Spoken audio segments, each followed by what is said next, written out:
गो तोर चरण तले पशु अच्छी शरण मुहि क्षमा कर तू बेले पुण्य नदी ऋषि कुल्यर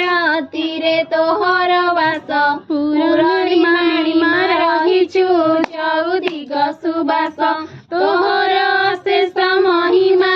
अटई महामाई कवि सूर्य नगर रहिछु मूर्ति अटे तो दुई धरा कोट बांधे रहिमा पूर्व दिग को चाही भक्तगण कर मन को माता नेउछु मोहि पूर्व केते पुण्य करिण थिले पितल जन तोर दर्शन करिण हुंती हरस मन होइथिला जात तोहर जमी थिला भुवन लोक समूह रे नगरे नथिला ससान अनेक देशरू आसीण थिले भक्त केते कळना तो नाही सेथिरे मुमा लेखिबी केते विराट मूर्ति तोहर निर्माणी थिले भक्ते मथा गुरी जाए जननी चाही देले ठीकते भक्त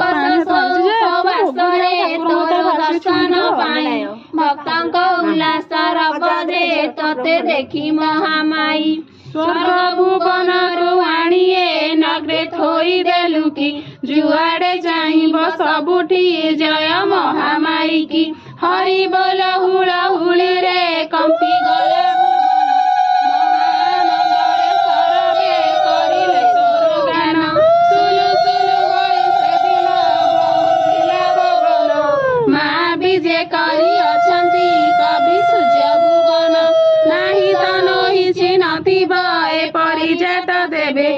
परिजात हे बोली आउ न भावे सर्वे थिबा शुभ बेला बोलिण भक्ते देखिले सर्वे से महामाई चरणे रख रख मानवे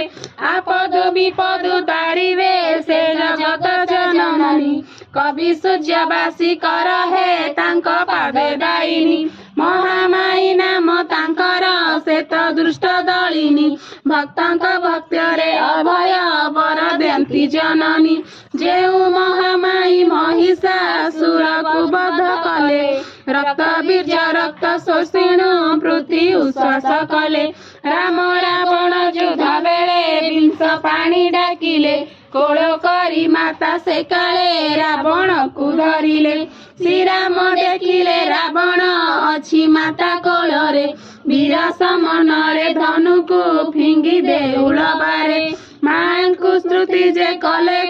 राम अति कातरे मथा गुरी जाए तांकर शक्ति नाही देहरे से काले जननी कहिले श्रीराम को हे गिर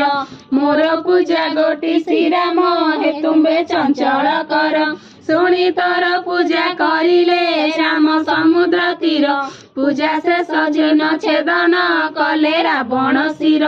मुड़ ठारू मुड़ अटई ए दिन बंधु तोर चरण रे सर्वदा मुझे किंकर आहे महामाई जननी मते सुदय कर भव सागर रु माता हे हेले उद्धार कर।